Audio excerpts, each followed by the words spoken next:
Education is so key because once you equip the coaches, then they can select players and train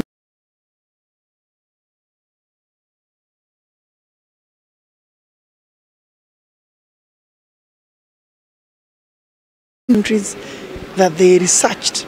They found that those that had a fabric of good trainers were the most improved finally on the FIFA rankings. And it tells you what we have to do.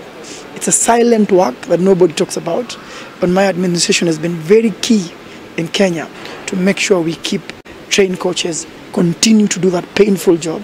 And today is yet another big day to ensure that we can do this for our trainers of trainers. And this program, I'm informed, will take 1 year. It has 4 components, and this is the on-site component.